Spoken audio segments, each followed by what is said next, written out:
മക്കളെ, ഇന്ന് മെയ് 5-ാം തീയതിയാണ്, തിങ്കളാഴ്ച.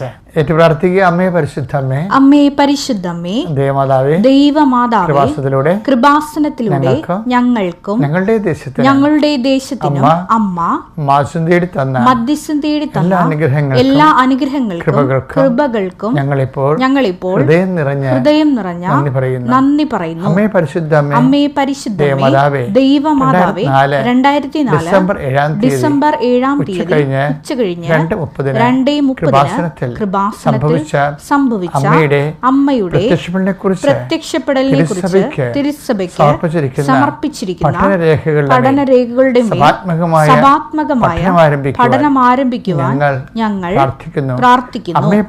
അമ്മേ പരിശുദ്ധമ്മേ, ഭൂസ്വർലോകങ്ങളുടെ രാജ്ഞിയായ അങ്ങേയ്ക്ക് ഭൗമസംരക്ഷണത്തിനായി പ്രപഞ്ച പ്രകൃതിയെ തന്നെ തിരുസഭ പ്രതിഷ്ഠിക്കുവാൻ പ്രത്യക്ഷീകരണം വഴി ഇടയാക്കണമേ. പരിശുദ്ധമ്മേ, ജപമാല മാതാവേ, സകല കൃപാസനം പ്രാർത്ഥനകളോടും ചേർത്ത് ഞങ്ങളിപ്പോൾ പ്രാർത്ഥിക്കുന്ന ഈ കുടുംബത്തിന്റെ പ്രത്യേക നിയോഗം. മക്കളെ,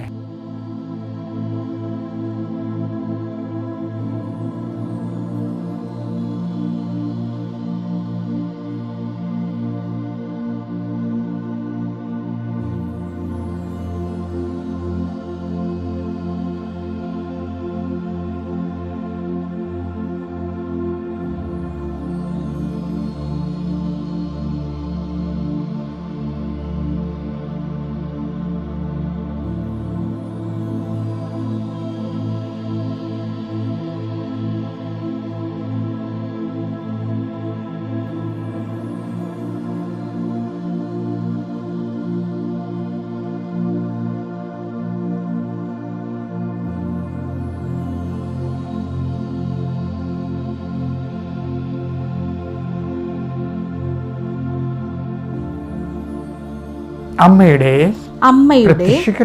പ്രത്യക്ഷീകരണത്തിന്റെ ഈ അനുഗ്രഹവേളയിൽ ഞങ്ങൾക്ക് സാധിച്ചു തരുവാൻ കനിയണമേ.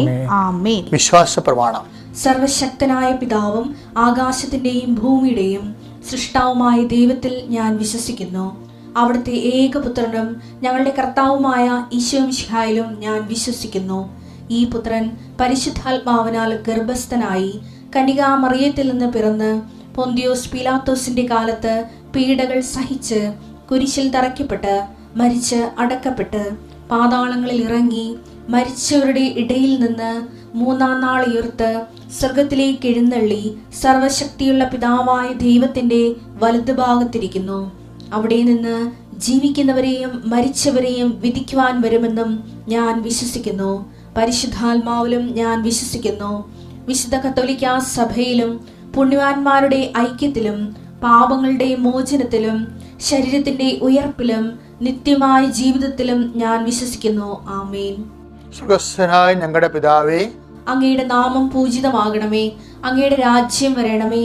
അങ്ങയുടെ തിരുമനസ് സ്വർഗത്തിലെ പോലെ ഭൂമിയിലുമാകണമേ. അന്നു വേണ്ടുന്ന ആഹാരം ഇന്ന് ഞങ്ങൾക്ക് തരണമേ. ഞങ്ങളോട് തെറ്റ് ചെയ്യുന്നവരോട് ഞങ്ങൾ ക്ഷമിക്കുന്നത് പോലെ ഞങ്ങളുടെ തെറ്റുകൾ ഞങ്ങളോടും ക്ഷമിക്കണമേ. ഞങ്ങളെ പ്രലോഭനത്തിൽ ഉൾപ്പെടുത്തരുതേ, തിന്മയിൽ ഞങ്ങൾ രക്ഷിക്കണമേ. ആമേൻ. നന്മ നിറഞ്ഞ മറിയമേ, സ്വസ്തി. കർത്താവ് അങ്ങയുടെ കൂടെ സ്ത്രീകളിൽ അങ്ങ് അനുഗ്രഹിക്കപ്പെട്ടവളാകുന്നു. അങ്ങയുടെ ഉദരത്തിൻ ഫലമായി ഈശോ അനുഗ്രഹിക്കപ്പെട്ടവനാകുന്നു. പരിശുദ്ധ മറിയമേ, തമ്പുരാന്റെ അമ്മേ, പാപികളായ ഞങ്ങൾക്ക് വേണ്ടി ഇപ്പോഴും ഞങ്ങളുടെ മരണസമയത്തും തമ്പുരാനോട് അപേക്ഷിക്കണമേ. ആമേൻ. കർത്താവേ, നിന്റെ ഉന്നതമായ നാമത്തിന് സ്വസ്ഥം ചെയ്യുന്ന കർത്താവേ, നിന്റെ വിശുദ്ധ പൗരോഹിത്യത്തെ മഹത്വപ്പെടുത്തണമേ.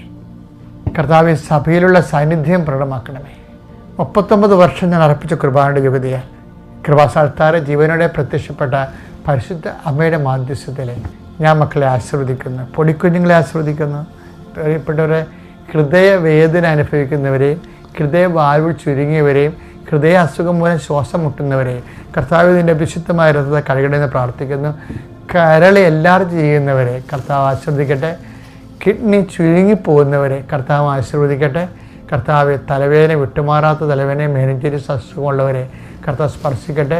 അതുപോലെ തന്നെ തലയിൽ ചെറിയ സൂക്ഷ്മമായിട്ടുള്ള സിസ്റ്റുകൾ വരുന്നതിൻ്റെ പേരിൽ തലയിൽ സ്ട്രോക്ക് ഉണ്ടാകുന്നവരെ ഈ ഒറ്റ ആശീർവാദം കൊണ്ട് കർത്താവ് നിങ്ങളെ ആശീർവദിക്കുകയും അനുഗ്രഹിക്കുകയും ചെയ്യട്ടെ.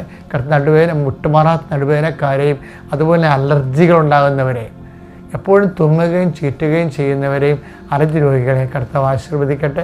ഈശോ വല്ലാതെ തലമുടി കൊഴിഞ്ഞു പോകുന്നവരെ കർത്താവ് തിരുസന്നിധി കരുണയ്ക്ക് വേണ്ടി സമർപ്പിക്കുന്നു.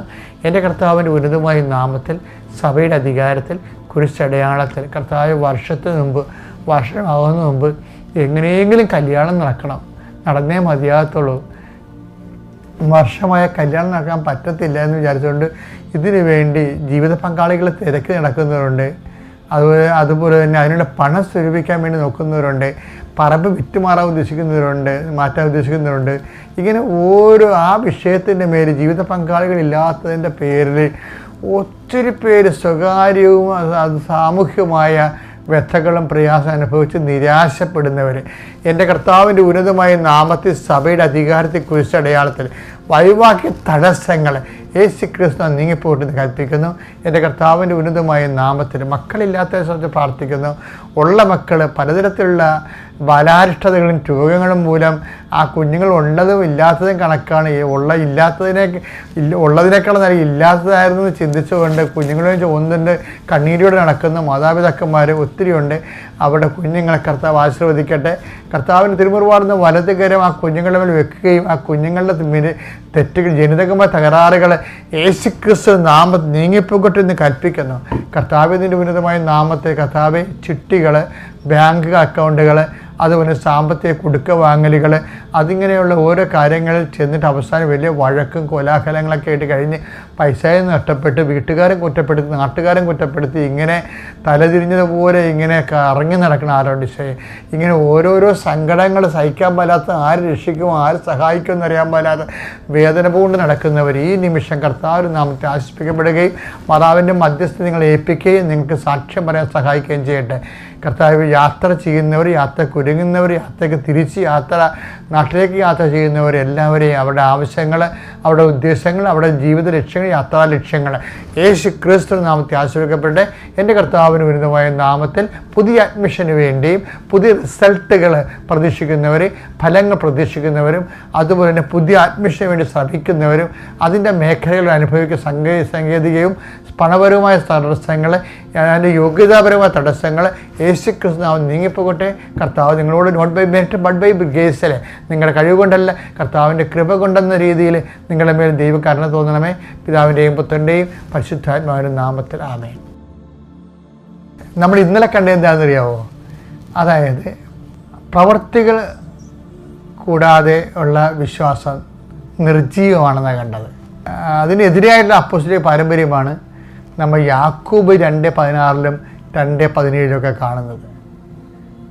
എന്ന് വെച്ച് കഴിഞ്ഞാൽ യാക്കോബ് ഈ കാര്യത്തിൽ കോംപ്രമൈസ് ഇല്ല.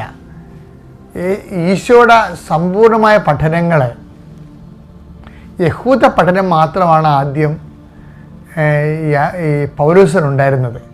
അതുകൊണ്ടാണ് എബ്രാഹത്തിൻ്റെ വിശ്വാസത്തിൽ അയാൾ അദ്ദേഹം നീതീകരിക്കപ്പെട്ടു എന്നൊക്കെ പറഞ്ഞുകൊണ്ട് രക്ഷയുടെ വലിയൊരു കാര്യം വിശ്വാസമാണെന്ന രീതിയിൽ ആ യഹൂദ പാരമ്പര്യം അനുസരിച്ചുകൊണ്ട് പറഞ്ഞതാണ്.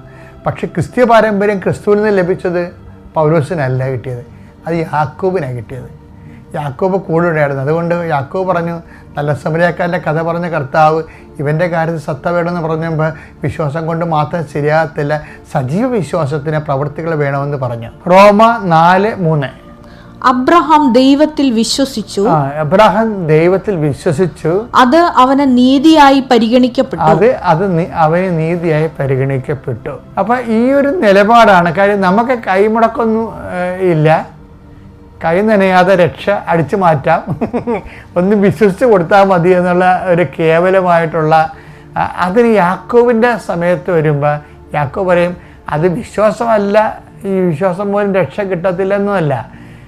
ഈശോ പറഞ്ഞ എന്താണ്? ഞാൻ വന്നിരിക്കുന്നത് അവർക്ക് ജീവൻ ഉണ്ടായിരിക്കാൻ വേണ്ടിയാണെന്നല്ല, അത് സമർത്ഥമാകാൻ വേണ്ടിയാണ്. യോഹന്നാൻ 10:10 ഞാൻ വന്നിരിക്കുന്നത് അവർക്ക് ജീവൻ ഉണ്ടാകാനും അത് സമൃദ്ധമായി ഉണ്ടാകാനുമാണ്. അതെ, അപ്പൊ ജീവൻ സമൃദ്ധി വരണത് പ്രവൃത്തികളിലൂടെയാണെന്നാണ് യാക്കോബ് പറയണത്. മറ്റത് രക്ഷ പ്രാപിക്കാം, പക്ഷേ ആ രക്ഷയുടെ സമൃദ്ധിയില്ലേ, കർത്താവ് എന്തിനാണ് വന്നത്? നമുക്ക് കേവലമായ നോമിനൽ മെമ്പറാക്കാൻ വേണ്ടി, സ്വർഗരാജ്യത്തിൻ്റെ നോമിനൽ മെമ്പറാക്കാൻ വേണ്ടി വന്നതല്ല, ഇഫക്റ്റീവ് മെമ്പറായിട്ട് വേണ്ട. 5:6 എടുത്തേ. എന്തെന്നാൽ യേശുക്രിസ്തുവിൽ വിശ്വസിക്കുന്നവർക്ക് പരിച്ഛേദനമോ അപരിച്ഛേദനമോ കാര്യമല്ല. അങ്ങനെ ആചാരവട്ടങ്ങള് കാര്യമല്ല. സ്നേഹത്തിലൂടെ പ്രവർത്തന നിരതമായ വിശ്വാസമാണ് സുപ്രധാനം. അപ്പൊ പ്രവൃത്തിയിലേക്ക് വരുന്നുണ്ട്. അപ്പോൾ ആ പ്രവൃത്തിയിലേക്ക് പൗലോസ് അപ്പോസ്തലൻ വരുന്നുണ്ട് ശരിക്കും പറഞ്ഞാൽ. അപ്പം അതിൻ്റെ ഒരു ഡെവലപ്മെൻറ്റ് ഓഫ് തോട്ട്സാണ് അതിൻ്റെ അകത്ത് വരണത്. പക്ഷേ ഇതിന് ഒരു ഡെവലപ്മെൻറ്റ്സ് ഒന്നും യാക്കോബിലില്ല. യാക്കോബ് ഡയറക്റ്റായിട്ട് കാര്യങ്ങൾ പറയുകയാണ്. കർത്താവിൻ്റെ കൂടെ സഞ്ചരിച്ച ആളാണ് യാക്കോബ്. അപ്പോൾ യാക്കോബിനറിയാം ഇത് കേവല വിശ്വാസ പ്രഖ്യാപനം കൊണ്ട് രക്ഷ അടിച്ചു മാറ്റാൻ പറ്റത്തില്ല, കൈ തന്നെ പിടിക്കാൻ പറ്റത്തില്ല. അത് നല്ല കോസ്റ്റ്ലിയാണ്. അപ്പോൾ ക്രിസ്തുവാണ് തൻ്റെ പീഡാനുഭവത്താൽ നേടിയതാണ്. അതുകൊണ്ട് തന്നെ നമ്മൾ അതിൻ്റെ അകത്ത് പേയ്മെൻ്റ് ഉള്ളതാണ്. അതുകൊണ്ട് നമ്മളത് പ്രവർത്തിച്ച് കാണിക്കണമെന്ന് പറയണം. അപ്പം അതുകൊണ്ടാണ് യാക്കോബ് പ്രവർത്തിയുടെ ഒരു അപ്പോസ്തലനായിട്ട് വരണത്. നമ്മുടെ ഉടമ്പടിയിൽ പ്രവർത്തികൾക്കല്ലേ പ്രാധാന്യം വരണത്. അത് ചൊല്ലുന്ന പ്രാർത്ഥനയല്ല, ചെയ്യുന്ന പദ്ധതിയല്ലേ. അതുതന്നെ ഈ പീലിപ്പോസിൻ്റെ സംഭവം അത് തന്നെയാണ്. പീലിപ്പോസിൻ്റെ എന്താ പ്രവൃത്തി, വിശ്വാസത്തിൻ്റെ പ്രവൃത്തി എന്താണ്? അവൻ ഇതിൻ്റെ കൂടെ നടക്കും. ആരുടെ? നമ്മളുടെ എത്യോപ്യക്കാരൻ ഷണ്ടൻ്റെ രഥത്തിൻ്റെ കൂടെ നടക്കണ കണ്ടില്ലേ? അത് ഞാൻ ഒരു ന്യൂ കമറാണല്ലോ, എനിക്ക് വലിയ കാര്യങ്ങൾ എങ്ങനെയാണ് ഈ ഫൈനാൻസ് മിനിസ്റ്ററോട് ഞാൻ ഈശോനെക്കുറിച്ച് പറയണത്, അയാളെന്ത് വിചാരിക്കും, അയാളെന്നെ സ്വീകരിക്കുമോ ഇല്ലേ? അങ്ങനെയൊന്നുമില്ല. അപ്പോസ്തലൻ അടുത്ത ആത്മാഭിഷേകത്തോട് ചോദിക്കും, നിങ്ങളെ രഥത്തിൽ നിന്ന് വായിക്കണം, നിങ്ങൾക്ക് മനസ്സിലാകുന്നുണ്ടോ? അപ്പോൾ എങ്ങനെയാണ് അത് കൂടെ നടന്നിട്ട് അതിൻ്റെ കൂടെ നടക്കുകയാണ്. ഒരാളിൻ്റെ കൂടെ നമ്മൾ നടന്നതിന് ശേഷമാണ് പിഴച്ച പ്രവർത്തനങ്ങൾ കാണുമ്പോൾ തന്നെ ചോദിക്കുകയല്ല, കൂടെ നടക്കണം. അപ്പോസ്തല പ്രവർത്തനം 8:29-30. ആത്മാവ് പീലിപ്പോസിനോട് പറഞ്ഞു, ആ രഥത്തെ സമീപിച്ച് അതിനോട് ചേർന്ന് നടക്കുന്നതാണ് സുവിശേഷ പേരിൽ ആദ്യം. ഇപ്പം ചില ആൾക്കാർ, രോഗികളെ, പീഡിതര്, പ്രയാസമുള്ളവർ, കർത്താവായിട്ട് ആകാതെ നടക്കുന്നത്, അവിടെ കൂടെ നമ്മൾ പ്രേക്ഷിത പ്രവർത്തനം എന്ന് പറയുന്നത് ഒരു നമ്മൾ പത്രം കൊടുക്കുന്നുണ്ട്. ചില ആൾക്കാർ അതിൻ്റെ കൂടെ ചേർന്ന് നടക്കും. എന്താണ്? പിന്നെയും കാണുകയും കുശലപ്രശ്നങ്ങൾ ചോദിക്കുകയും കർത്താവിനെക്കുറിച്ച് സംസാരിക്കുക. അതാണ് ചേർന്ന് നടപ്പ്. അപ്പോൾ ചേർന്ന് നടക്കുമ്പോൾ അവർ നമ്മളോട് കർത്താവിനെക്കുറിച്ച് ചോദിക്കും. അങ്ങനെ ഷണ്ടൻ പീലിപ്പോസിനോട് ചോദിക്കണത്, ഇത് വ്യാഖ്യാനിച്ച് തരാൻ പറ്റുമോ എന്ന്. അങ്ങനെ പീലിപ്പോസ് വ്യാഖ്യാനിച്ച് കൊടുക്കും. അപ്പം അതുകൊണ്ട് പ്രേക്ഷിത ഉടമ്പടി ഇത് രണ്ടുമുണ്ട്. പ്രേക്ഷിത പ്രവർത്തനമുണ്ട്, ഉപവിപ്രവർത്തനങ്ങളുമുണ്ട്. അതുകൊണ്ട് രണ്ടും അപ്പോസ്തലിക പാരമ്പര്യമാണ്. അതുകൊണ്ടാണ് ഉടമ്പടിയിൽ സത്യസന്ധമായിട്ട് അത് ചെയ്യുന്ന ആൾക്കാർക്ക് വലിയ ഫലങ്ങൾ ഉണ്ടാകുന്നത്. ഇപ്പോൾ ഉടമ്പടിയിൽ എവിടെയെങ്കിലും മിസ്റ്റേക്ക് സംഭവിച്ചിട്ടുണ്ടെങ്കിൽ ഇപ്പം കറക്റ്റ് ചെയ്യണം. കർത്താവ് നിങ്ങളെ അനുഗ്രഹിക്കട്ടെ.